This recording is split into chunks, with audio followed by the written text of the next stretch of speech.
Hello guys, आप लोग कैसे हैं? उम्मीद करता हूँ आप लोग अच्छे होंगे। आज हम लोग यूपीएससी और state PCS mains answer writing के बारे में डिस्कस करेंगे। और ये जो स्टेट पीसीएस है, इसमें मेनली मेरा जो मुख्य ध्येय है वो इस यूपी पीसीएस का रिगार्डिंग है, और बीपीएससी हो गया, इसके अलावा एमपीपीएससी हो गया। इसके रिगार्डिंग डिस्कस करेंगे कि जब भी हम आंसर राइटिंग करते हैं तो हमें किन बातों पर विशेष ध्यान देना चाहिए। लेकिन उससे पहले आज हम लोग मेंस के आंसर राइटिंग के बारे में बहुत कुछ ऐसे प्रश्न जो हमें बहुत परेशान करते हैं उसके ऊपर भी डिस्कस करेंगे। जो मैंने बनाया है, हो सकता है कि आपके कुछ ऐसे भी इसमें प्रश्न हाइड होंगे, छुपे होंगे, जो आपको हो सकता है कि आपको उसका जवाब मिल जाएगा। तो मैंने 6 क्वेश्चंस ऐसे मैंने क्रिएट किए हैं जो आपके आंसर राइटिंग में या फिर जो मेंस के रिगार्डिंग जो आपका कंफ्यूजन है उसको दूर करने का मैंने कोशिश किया है क्वेश्चंस को लेके। तो ये कुछ जो क्वेश्चंस है मेरा, आप देख सकते हैं यहाँ पे। जो मेरा पहला क्वेश्चन है कि उत्तर लेखन कब शुरू करना चाहिए। ठीक है, इसका राइट टाइम क्या होना चाहिए कि जब हम आंसर राइटिंग करेंगे तो हमें उसकी शुरुआत कब से करनी चाहिए। क्या फर्स्ट से शुरू करना चाहिए या फिर कब से शुरू करना चाहिए, ये मेरा एक पहला क्वेश्चन है। ठीक है, इसके ऊपर भी हम लोग बहुत सारा डिस्कस करेंगे। ठीक है, इसके अलावा जो मेरा दूसरा क्वेश्चन है, जो अमूमन यूपीएससी एस्पिरेंट या फिर स्टेट पीसीएस एस्पिरेंट के सामने चुनौतियां बन के आती हैं, कि दूसरा जो क्वेश्चन है वो कुछ इस प्रकार से है कि क्या यूपीएससी या स्टेट पीसीएस की तैयारी के पहले दिन से आंसर राइटिंग करना चाहिए। ये भी बहुत सारे एस्पिरेंट के माइंड में क्वेश्चन होता है कि हमें कब से शुरू करना चाहिए या फिर डे फर्स्ट से हमें शुरू कर देना चाहिए। ठीक है, इसके ऊपर भी हम लोग डिस्कस करेंगे। ठीक है, इसके अलावा जो तीसरा क्वेश्चन आता है कि उत्तर लिखते समय किन चुनौतियों का सामना करना पड़ता है। ठीक है, जब आप आंसर राइटिंग करेंगे तो आपको किन चैलेंजेस को आपको फेस करना पड़ेगा, कौन से ऐसे सिचुएशंस होगा, तो इस चैलेंजेस के ऊपर भी हम लोग डिस्कस करेंगे। ठीक है, चौथा जो मैंने क्वेश्चन क्रिएट किया है वो ये है कि क्या प्री क्वालिफाई करने के बाद ही आंसर राइटिंग करना चाहिए। ये सबसे मेजर इश्यूज है। मैक्सिमम एटलीस्ट 75% एस्पिरेंट के माइंड में ये होता है कि प्री क्वालिफाई करने के बाद ही मेंस की शुरुआत करनी चाहिए या फिर मेंस की शुरुआत कंटिन्यू रखना चाहिए। प्री स्पेसिफिक टाइम देके उसके लिए क्वालिफाई करना चाहिए। तो इसके ऊपर भी हम लोग डिस्कस करेंगे। इसके बाद जो पांचवा क्वेश्चन है कि आंसर राइटिंग की शुरुआत बिल्कुल जीरो से कैसे करें। ठीक है, मान लीजिए कि बहुत सारे एस्पिरेंट होंगे जो हिंदी मीडियम के होंगे, इंग्लिश मीडियम के होंगे, तो अभी जिन लोगों ने अभी आंसर राइटिंग की शुरुआत नहीं की है तो उनको कैसे शुरुआत करनी चाहिए, इसके ऊपर भी डिस्कस करेंगे। ठीक है, इसके अलावा जो छठा क्वेश्चन है कि उत्तर लिखते समय किन बातों का ध्यान रखना चाहिए। तो ये 6 क्वेश्चन है, एक एक क्वेश्चन को लेके हम लोग डिस्कस करेंगे। लेकिन उससे पहले मैं आपको मेंस आंसर राइटिंग के बारे में कुछ बताना चाहूंगा ताकि आप उस चीज को देख लें। और ये चीज होता है कि जब आपका प्री क्वालिफाई हो जाए, जैसे कि यूपी पीसीएस का अभी रिजल्ट आया नहीं है, उसके अलावा जब आता है या फिर आपका क्वालिफाई होता है या फिर नहीं होता है, दोनों सिचुएशन में आप करेंगे क्या। आपके पास अभी भी प्री का पेपर हो गया, अभी आपके पास एटलीस्ट आपके पास 1 साल का टाइम है। आप करेंगे क्या, प्री की तैयारी करेंगे या फिर साथ साथ में मेंस की भी तैयारी चलती रहेगी। तो ये आपको डिसाइड करना है। बाकी मैं आपको 6 क्वेश्चंस है, इसमें सारे क्वेश्चंस को मैं कोशिश करूंगा कि सारे क्वेश्चंस के ऊपर डिस्कस हो जाए। अगर इसमें से आपको इसके अलावा भी कोई क्वेश्चंस आता है तो आप प्लीज कमेंट सेक्शन में आके अपना क्वेश्चन पूछ सकते हैं। मैं उसका इंस्टेंटली रिप्लाई करने का कोशिश करूंगा ताकि आप एक एनर्जेटिक तरीके से आपका क्वेश्चंस का समाधान हो और आप अच्छे से तैयारी मेंस की में शुरू कर दें। ठीक है, तो इसके अलावा देखिए यहाँ पे जो मेरा इस वीडियो को बनाने का जो मेरा मेन पर्पस है आंसर राइटिंग का, कि आप देखेंगे हिंदी मीडियम के जो एस्पिरेंट है वो क्वालिफाई नहीं कर रहे, चाहे वो स्टेट पीसीएस हो या फिर यूपीएससी के एग्जाम हो।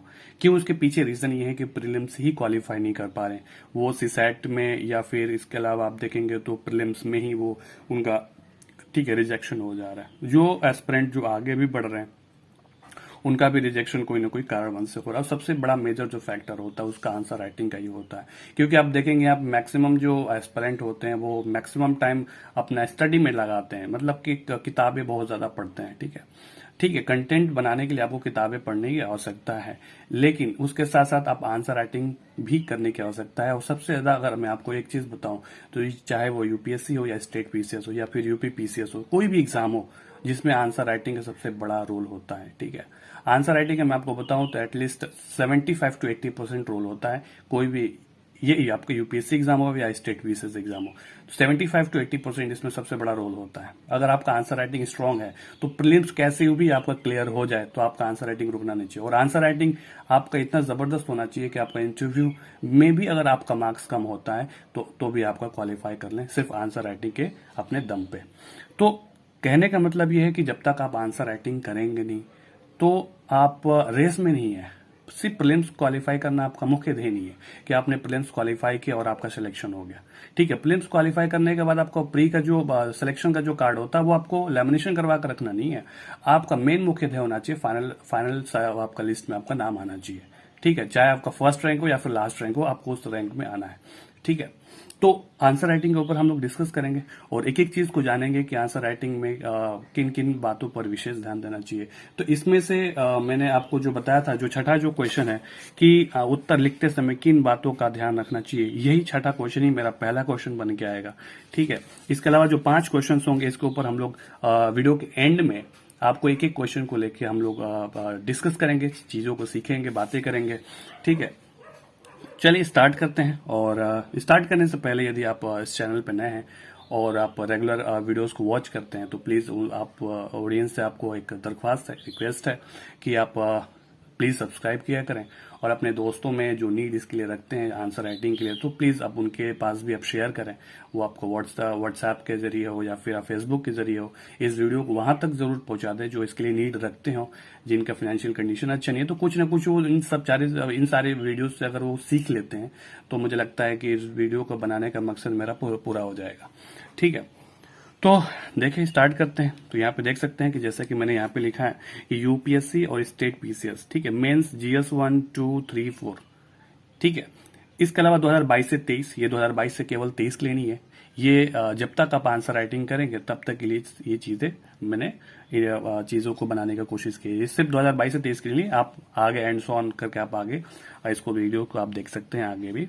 ठीक है, तो आर्ट ऑफ आंसर राइटिंग यानी कि आंसर, ठीक है, लिखने की कला क्या होनी चाहिए। ठीक है, इसके अलावा मैं आपको बताऊंगा कि कंपोनेंट ऑफ आंसर राइटिंग। ठीक है, कंपोनेंट ऑफ आंसर राइटिंग में किन किन बातों पर विशेष ध्यान देना चाहिए। देखिए, कंपोनेंट ऑफ आंसर राइटिंग में आपका कॉन्टेक्स्ट होता है।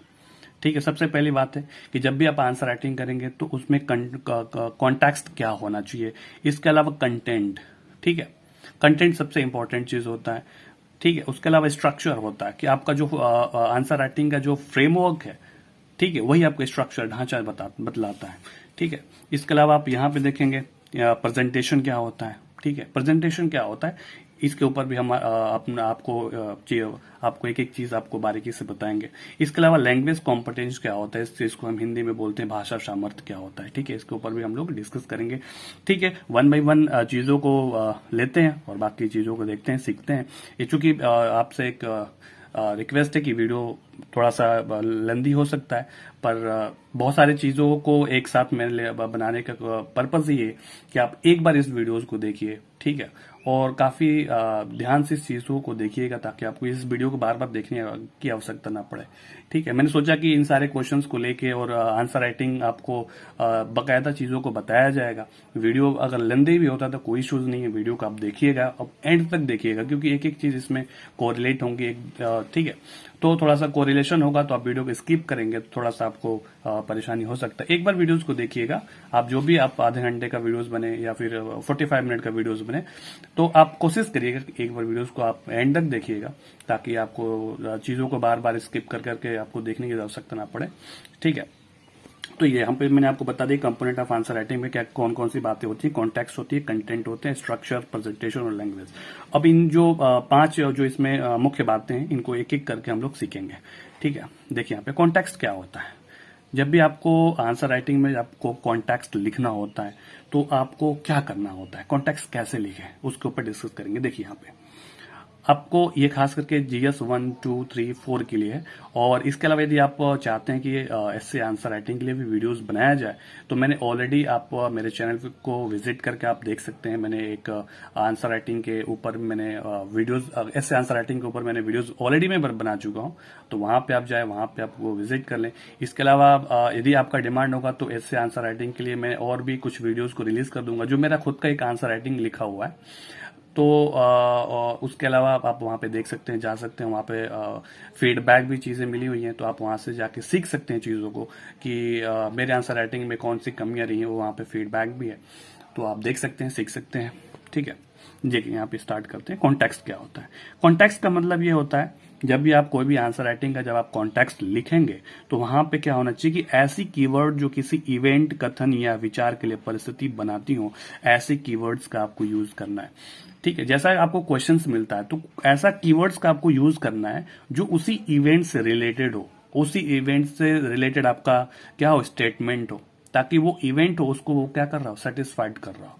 ठीक है, यहाँ पे बता रहा है ना यहाँ पे कि ऐसे कीवर्ड जो किसी इवेंट, कथन या विचार के लिए परिस्थिति बनाती हो, ऐसी आपको कीवर्ड्स का यूज करना है, वही आपका कॉन्टेक्स्ट होता है। कॉन्टेक्स्ट में आप देख सकते हैं यहाँ पे 2 कंपोनेंट है, तो पहला कंपोनेंट मेरा पूरा हो गया।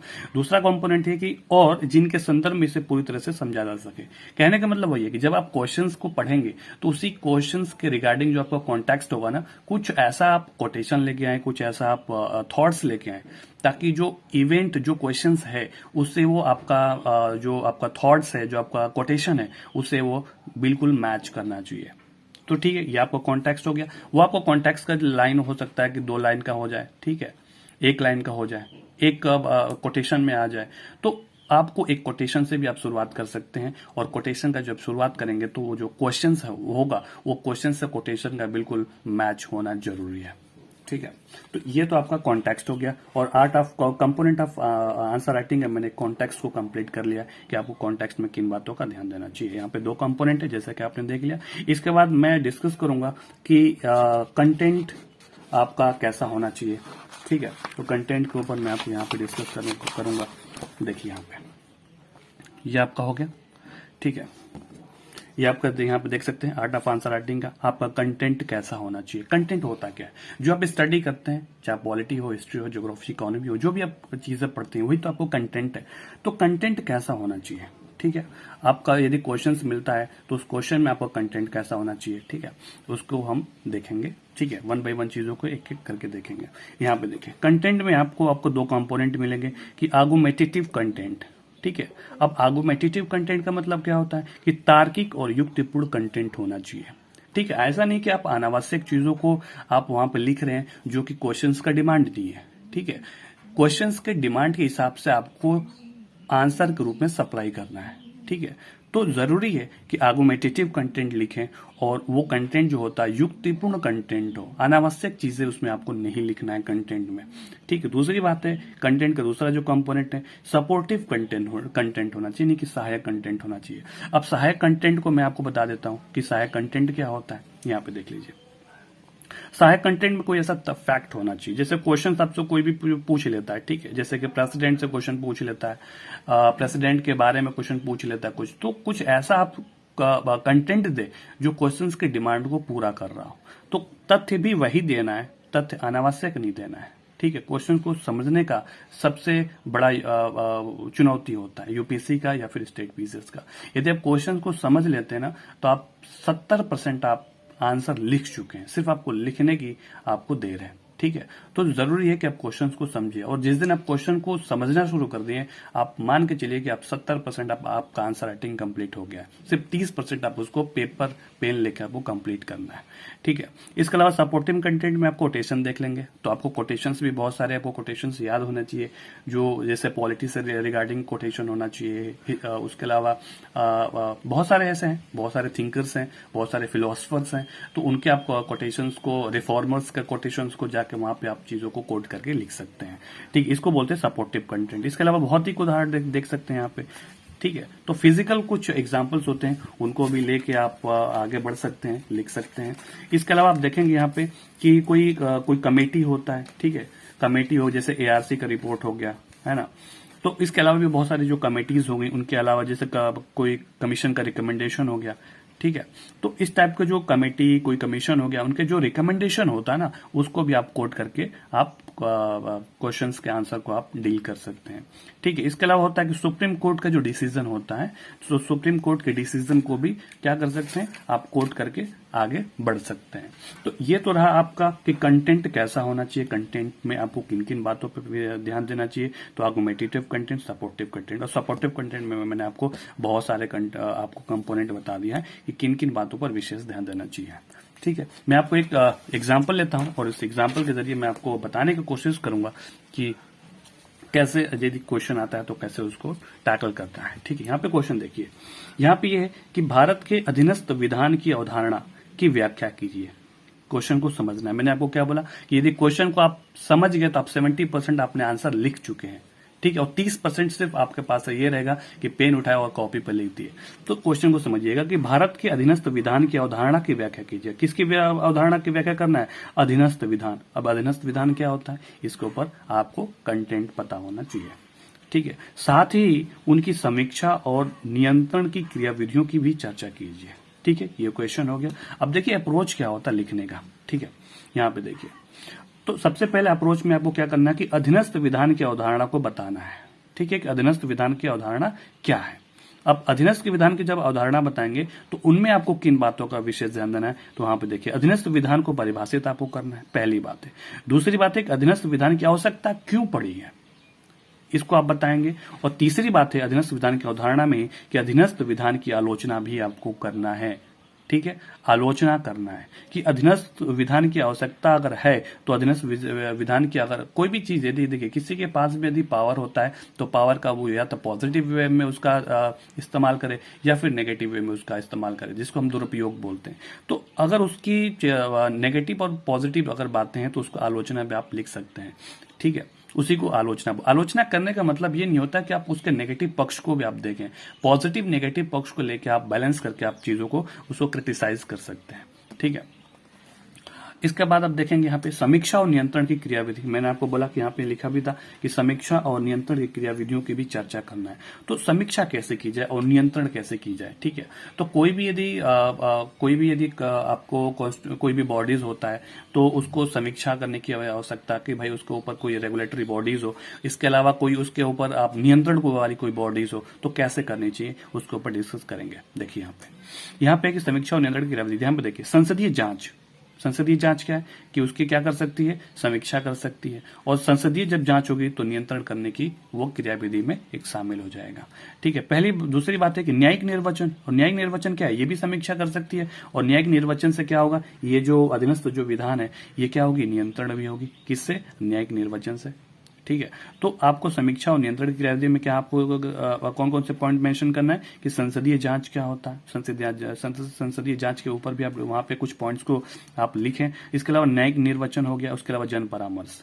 ठीक है, जन परामर्श से भी आप समीक्षा और नियंत्रण कर सकते हैं। तो ये तो रहा आपको आंसर राइटिंग अप्रोच। ठीक है, कि आपको जब क्वेश्चन आता है तो जब भी क्वेश्चन आए तो उसको आप क्या करें, अंडरलाइन चीजों को करें। ठीक है, अधीनस्थ विधान, इसमें मेन क्या पॉइंट है, अधीनस्थ विधान। तो अधीनस्थ विधान की अवधारणा यहाँ पे बताइए कि अधीनस्थ विधान की अवधारणा क्या होती है। अब इसमें दूसरा पॉइंट क्या बोला, यहाँ पे व्याख्या करना है तो आपको एक्सप्लेन तो करना ही, चीजों को लिख के एक्सप्लेन करना। और इसमें आप यहाँ पे देखिए कि साथ ही उनकी समीक्षा और नियंत्रण की क्रियाविधियों को चर्चा करना। अब सबसे इंपॉर्टेंट यहाँ पे बात क्या निकल के आती है, समीक्षा और नियंत्रण। तो यहाँ पे आपको दो ही तो यहाँ पे बात है, पहली बात यहाँ पे और दूसरी बात यहाँ पे बोल रहा है कि पहली बात अधीनस्थ विधान की अवधारणा की व्याख्या करना, दूसरी बात यहाँ पे समीक्षा और नियंत्रण। तो दो ही बात तो इसमें है, बाकी तो यहाँ पे जितने भी शब्द वो किए गए इस सारे शब्दों को कंप्लीट करने के लिए लिखेंगे। तो क्वेश्चन को समझना सबसे बड़ा एक इंपॉर्टेंट फैक्टर होता है। इसके बाद मैं आपको बताऊंगा कि स्ट्रक्चर क्या होता है। ठीक है, स्ट्रक्चर भी देख लें, जब भी आप आंसर राइटिंग करेंगे तो उसका स्ट्रक्चर कैसा होना चाहिए। ठीक है, देखिए यहाँ पे स्ट्रक्चर ही हो गया। अब स्ट्रक्चर में यहाँ पे आप देखिए दो प्रकार के आपको कंपोनेंट मिलेंगे। ठीक है, स्ट्रक्चर में देखिए यहाँ पे एक तो होता है मैकेनिकल स्ट्रक्चर होता है और दूसरा स्ट्रक्चर जो होता है स्ट्रक्चर में ही ऑर्गेनिक स्ट्रक्चर होता है। तो हम एक चीज को हम देखेंगे यहाँ पे कि मैकेनिकल स्ट्रक्चर क्या होता है। जब भी आपका जो आप आंसर राइटिंग कर रहे हैं तो आंसर राइटिंग का स्ट्रक्चर कैसा होना चाहिए ये मैं आपको बता रहा हूँ। ठीक है, और आप ये सारी चीजों को आप एक बार राइट डाउन कर लीजिएगा, ताकि आप एक बार राइट डाउन कर लेंगे तो आपको बार बार वीडियोस को देखने की आवश्यकता नहीं होगी। ठीक है, यहाँ पे देखिए मैकेनिकल स्ट्रक्चर यहाँ पे हो गया और यहाँ पे देखिए इंट्रोडक्शन हो गया। तो जब भी आप मैकेनिकल स्ट्रक्चर में जब आप काम करेंगे तो आपके पास इंट्रोडक्शन होना चाहिए, इंट्रोडक्शन, बॉडी और कंक्लूजन। ये एक तरह से लिखने के एक क्या बोलते हैं कि इसका रोड मैप होता है कि इंट्रोडक्शन होता है, बॉडी होता है, कंक्लूजन है। ये आपके हर एक इंस्टीट्यूशन से ही बताते हैं। ठीक है, स्ट्रक्चर में कि आपको क्या क्या क्या लिखना होता है, तो इंट्रो लिखना होता है, बॉडी और कंक्लूजन। तो मैं आपको ये भी बताऊंगा कि जब आप इंट्रोडक्शन लिखें तो ओनली 10% लिखें। जो पूरा कंटेंट यदि बोल रहा है तो पूरे कंटेंट का 10% आपको इंट्रोडक्शन में आपको शब्दों का यूज करना है। दूसरी बात है, जो बॉडी है, बॉडी में आपको 80% कंटेंट लिखना है। ठीक है, बॉडी में आपको 80% कंटेंट लिखना है। ठीक है, इसके बाद आप यहाँ पे देखिए कंक्लूजन हो गया, तो कंक्लूजन में आपको कितना लिखना है, 10%। ठीक है, तो जितना आपका वेटेज इंट्रोडक्शन में होगा उतना ही वेटेज आपको कंक्लूजन में होगा, और 10% कंक्लूजन में आपको शब्दों का यूज करना है, उसके अलावा कंटेंट लिखना है, उसके अलावा इंट्रोडक्शन में 10%, बाकी जो आपका होगा वो सिर्फ बॉडी में 80% होगा। ठीक है, इसके बाद हम लोग देख लें यहाँ पे ऑर्गेनिक स्ट्रक्चर क्या होता है। ये तो हम लोग का मैकेनिकल स्ट्रक्चर था, अब ऑर्गेनिक स्ट्रक्चर क्या होता है। देखिए, जब भी आप कंटेंट को लिखें तो कंटेंट जब भी आप लिखें उसमें कंटिन्यूटी होनी चाहिए। ठीक है, उसमें प्रवाहिता होना चाहिए कि यदि कोई भी एग्जामिनर हो, अगर एग्जामिनर उस कंटेंट को, उस क्वेश्चंस को पढ़ रहा है तो वो पढ़ते पढ़ते पढ़ते एंड हो जाए, उसको पता भी न चले। ठीक है, तो वो प्रवाहिता होना चाहिए, और वो कंटिन्यूटी में डिसकंटिन्यूटी नहीं होना चाहिए। ऐसा नहीं कि आपको ऊपर के 2-4 लाइन कुछ और लिख दिए और नीचे के 2-4 लाइन कुछ और लिख दिया, दोनों जो दोनों पैरा हैं वो आपस में एक दूसरे को सेटिस्फाइड नहीं कर रहे हैं, पता ही नहीं चल रहा कि आंसर किसके क्वेश्चन के ऊपर लिखा जा रहा है। तो जब भी आप लिखिए तो प्रवाहिता होना चाहिए, कंटिन्यूटी होना चाहिए, ताकि एग्जामिनर जब भी पढ़े तो उसको एक लय मिले, पढ़ते समय उसको एक लय मिलता जाए और आगे वो बढ़ता जाए। तो उस सिचुएशन में आपको मार्क्स ज्यादा मिलने के चांसेस होते हैं, और जहां प्रवाहिता खत्म हो जाती है वहां पे मार्क्स मिलने की संभावना नहीं, बल्कि आपको रिजेक्शन होने की संभावना ज्यादा हो जाती है। ठीक है, इसके बाद होता है कि प्रेफरेंशियल ऑर्डर क्या होता है, कि जब भी आप क्वेश्चंस में जब आप आंसर लिखते हैं तो जब आप बुलेट्स फॉर्म में लिख रहे हैं, कोई पॉइंट्स फॉर्म में लिख रहे हैं, तो उसमें आपको करना क्या कि प्रेफरेंशियल ऑर्डर का भी बहुत इंपॉर्टेंट होता है।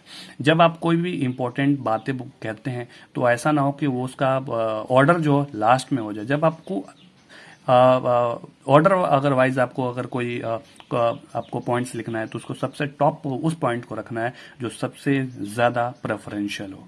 ठीक है, इसके अलावा मैं आपको बताऊंगा कि प्रेजेंटेशन कैसा होना चाहिए। जैसे आप इंटरव्यू में जाते हैं, यूपीएससी का इंटरव्यू हो या फिर स्टेट पीसीएस का कोई इंटरव्यू हो, जब आप इंटरव्यू में जाते हैं तो आप जब इंटर करते हैं, एग्जामिनर का जो इंटरव्यूअर होता है उसके सामने जब आप इंटर करते हैं उसके हॉल में, तो वही आपका फर्स्ट इंप्रेशन होता है। ठीक है, तो प्रेजेंटेशन उसी को बोलते हैं, फर्स्ट इंप्रेशन ही आपका प्रेजेंटेशन होता है।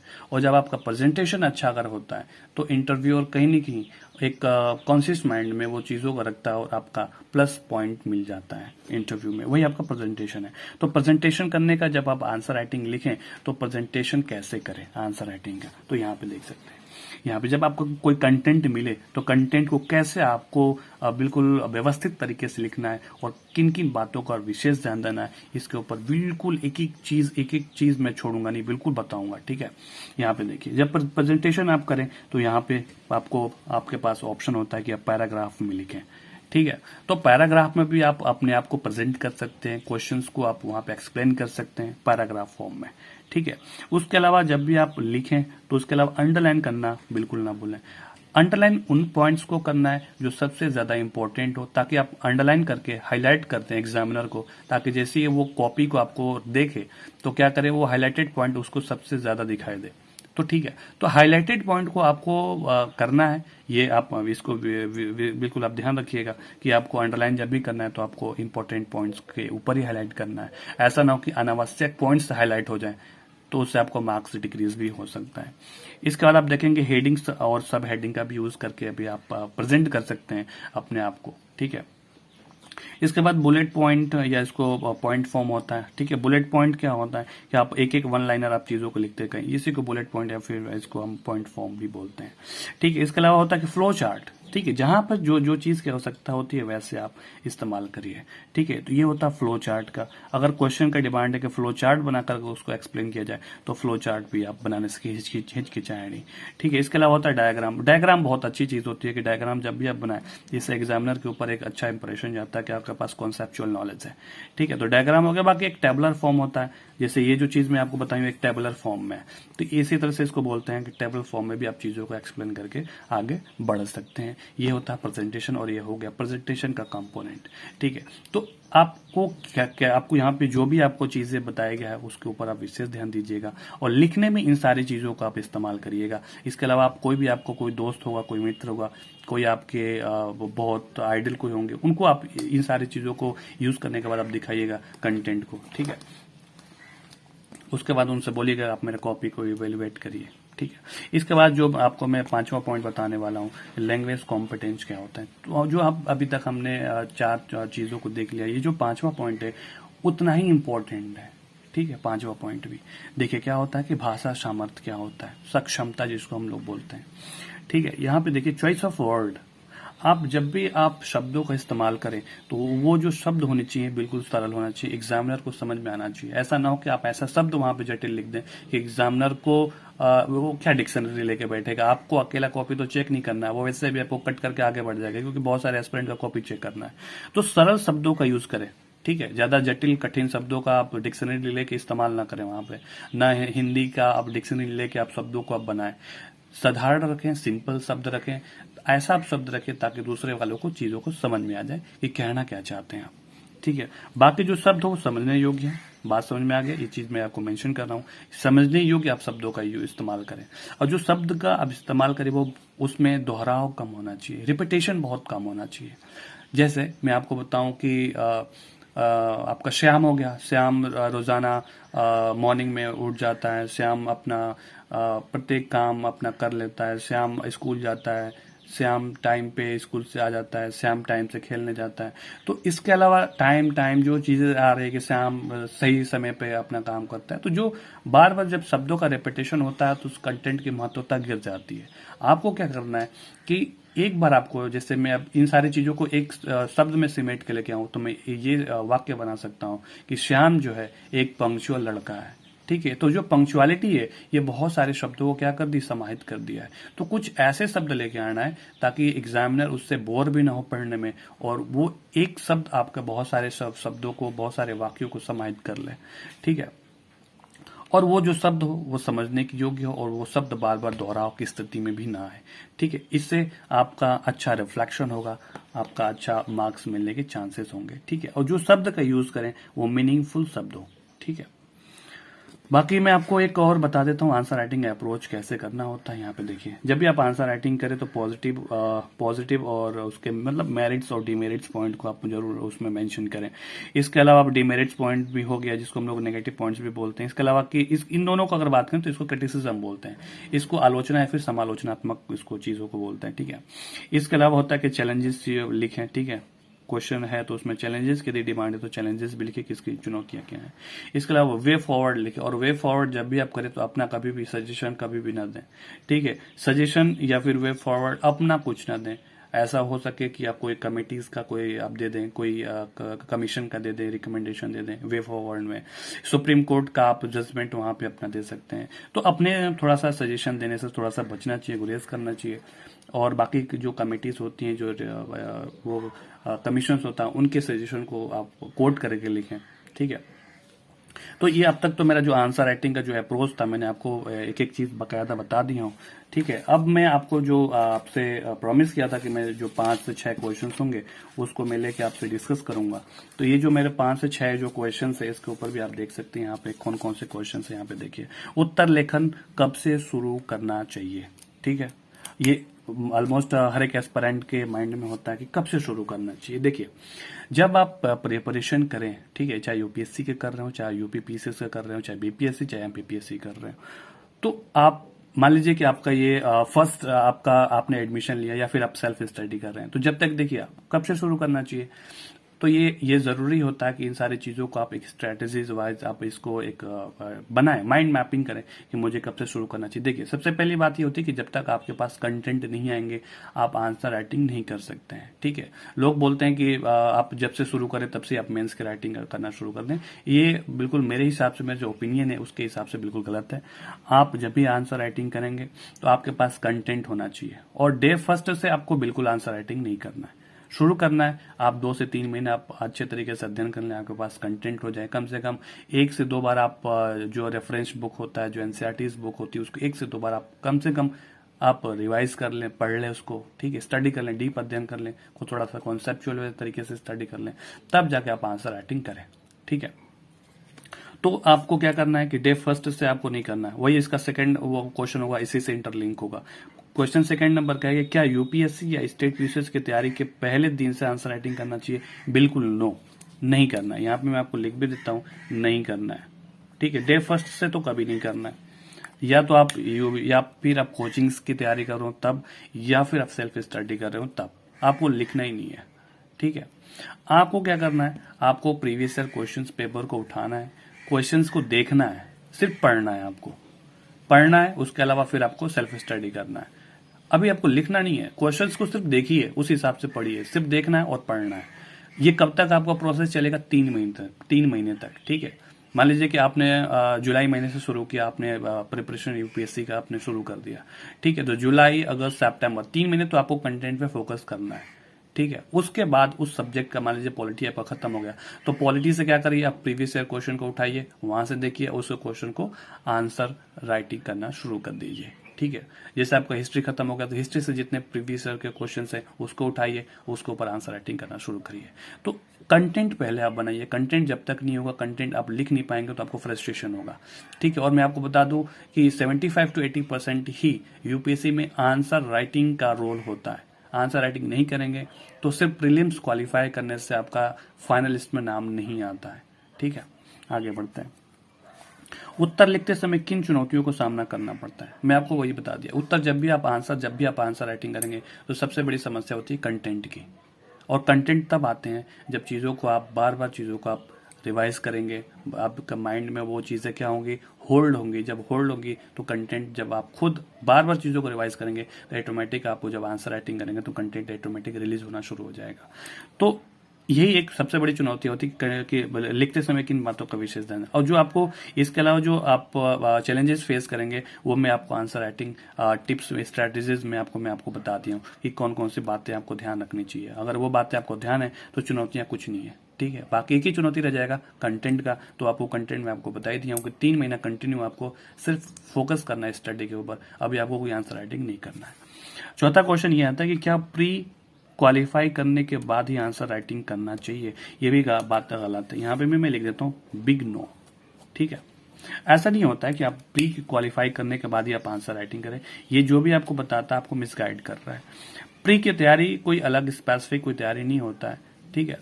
मेंस की तैयारी में आपकी प्री की तैयारी हो जाता है। कुछ मैं आपको एक्सेप्शनल तौर पे आपको बता दूं तो 2 से 2.5 महीने आपको 3 महीने आपको थोड़ा सा आपको स्पेसिफिक होना पड़ता है, ठीक है। अगर नहीं भी हो रहे तो भी आपको ऑलमोस्ट तैयारी हो जाता है। लेकिन थोड़ा सा प्री के लिए आपको, जैसे कि आप क्या बोलते हैं कि जैसे कि बहुत सारे ऐसे टॉपिक्स हैं जो प्री के लिए ही हैं, मेंस के लिए नहीं। तो मेंस के टॉपिक को प्री के दौरान आप छोड़ दें, ठीक है। उसी को स्पेसिफिक बोलते हैं कि जब हम मेन, जैसे एथिक्स का टॉपिक हो, एथिक्स का क्वेश्चन तो आएगा नहीं प्री में, तो एथिक्स को छोड़ दें, आप आंसर राइटिंग ना करें उसको, तो आप स्पेसिफिक चीजों को स्टडी कर सकते हैं। तो प्री की क्वालिफाई करने के बाद ही नहीं, बल्कि जब आप जिस दिन से तैयारी करते हैं उसके 3 महीने बाद से आप आंसर राइटिंग करना शुरू कर दें। और आंसर राइटिंग आप तब तक ना छोड़ें जब तक कि आपको 2 से 3 महीना का प्री के एग्जाम ना हो, ठीक है। तब तक आपको करना चाहिए। ऐसा नहीं कि प्री क्वालिफाई करने के बाद आपके पास कोई सुपर पावर आपके पास आ जाएगा और आप बैठे एग्जाम में, आपका मेंस भी क्लियर हो गया, इंटरव्यू बैठे, इंटरव्यू भी क्लियर हो गया। ऐसा कोई नेचुरल कोई पावर आपके पास नहीं आएगा। जो भी सुपर नेचुरल पावर आपके पास आएगा वो खुद आप ही डेवलप करेंगे। और ये प्री के बाद कुछ नहीं आता है, कोई नेचुरल पावर नहीं आता है। ये आपको अभी से आपको डेवलप करना पड़ेगा। यदि आप फ्रेशर हैं तो अभी आपको वेट करिए, कंटेंट बनाइए। यदि आप रिपीटर हैं तो आप अभी से स्टार्ट कर सकते हैं। जैसे प्री का आपका पेपर हो गया, यूपीपीएसएस का पेपर हो गया, इसके अलावा यूपीएससी का पेपर हो गया, तो इसका रिजल्ट का आप टेंशन न लें। रिजल्ट जो भी आएगा उसको आप एक्सेप्ट करिएगा, ठीक है। लेकिन आप मेंस की तैयारी बिल्कुल आप करते रहिए। आप आज ही से, यदि आप वीडियो देख रहे हैं तो आज ही से आप कंटेंट लिखना शुरू कर दें। यदि आप रिपीटर हैं, यदि फ्रेशर हैं, तो आप जो मैं आपको आंसर राइटिंग के जो टिप्स और स्ट्रेटजीज बताया हूँ, इसको बार बार चीजों को देखें, समझें और आप बाकी आप कंटेंट बनाने पे ऊपर फोकस करते रहें, ठीक है। इसके अलावा यह होता है कि आंसर राइटिंग की शुरुआत बिल्कुल जीरो से कैसे करें, ठीक है। जीरो से शुरू करने का मतलब ये है कि आप फ्रेशर हैं अभी आप, ठीक है। जीरो से शुरू करने का मतलब ये है कि आप फ्रेशर हैं, या फिर रिपीटर में आप वो एस्पिरेंट है जो आपने कभी लिखा नहीं है। तो आप लोगों से आपसे ये रिक्वेस्ट है कि यदि आप रिपीटर हैं तो कंटेंट आपको बन गया होगा तो आप कुछ ना कुछ लिखना शुरू करें, या फिर कुछ ऐसे मॉडल आंसर को देखें जो टॉपर्स के जो कुछ होता है उसके आप कॉपीज को देखें, वो कैसे किन क्वेश्चन को कैसे टैकल कर रहा है, कैसे उस चीजों को लिख रहा है। तो पहले तो आप देखें, थोड़ा सा एक दो कॉपी देखें, वो चेक करें। यदि आप फ्रेशर हैं तो आपको कंटेंट के ऊपर फोकस करना चाहिए, कंटेंट बनाएं। जब आप कंटेंट बन जाएगा तो आपको जो सारी चीजें बताया हूं, ठीक है, जो आपको 5 यहाँ पे जो टिप्स थी, 5 बातें थी, तो उसके ऊपर आप फोकस करें, अप्लाई करें। इसके अलावा ऑटोमेटिक आपका अच्छा आंसर राइटिंग बन जाएगा। इसके अलावा यह है कि मैंने आपको छठा क्वेश्चन को पहले क्वेश्चन में तब्दील किया हूं कि उत्तर लिखते समय किन बातों का ध्यान देना चाहिए। ये मेरा पहला क्वेश्चन था और इसी के ऊपर मैं आपको जितने भी 5 यहाँ पे पॉइंट्स बताया हूं वो सारी चीजें आपको सारी मिल जाएंगी, ठीक है। उम्मीद करता हूं आप लोग ये वीडियो आपको अच्छा लगता होगा, और आपसे एक बार और मैं रिक्वेस्ट करता हूं कि मेरे ऐसे 70% ऐसे व्यूवर्स हैं जो मेरे वीडियोस को वॉच आउट करते हैं, देखते हैं, रेगुलर बेस पे वॉच करते हैं, लेकिन आपने अब तक आपने सब्सक्राइब नहीं किया है तो प्लीज प्लीज प्लीज आप सब्सक्राइब करें। एक मोटिवेशन मिलता है ताकि हम आने वाले हर एक वीडियोस को एक अच्छे क्वालिटी के साथ लेके आऊं। देखिए यहाँ पे मेरा कोई मकसद नहीं होता कि मैं आपके पास आऊं और टाइम पास करना है, नहीं। मेरा मकसद ये होता है कि कम टाइम में एक अच्छा कंटेंट आपको प्रोवाइड किया जाए, ताकि जब भी आप 2 मिनट 10 मिनट या 20 मिनट आप जो भी आप वीडियोस को टाइम दें तो आपको उस वीडियो से सीख के ही जाए, ठीक है। मेरा मुख्य ध्येय ये होता है कि कम टाइम में मैक्सिमम क्वालिटी वाली आपको चीजों को दिया जाए, ठीक है। बाकी आपने वीडियो के एंड तक आपने अप्रिशिएट किया, इसके लिए तहे दिल से शुक्रिया। फिर मिलेंगे कुछ नए कंटेंट के साथ, तब तक के लिए बाय बाय, टेक केयर।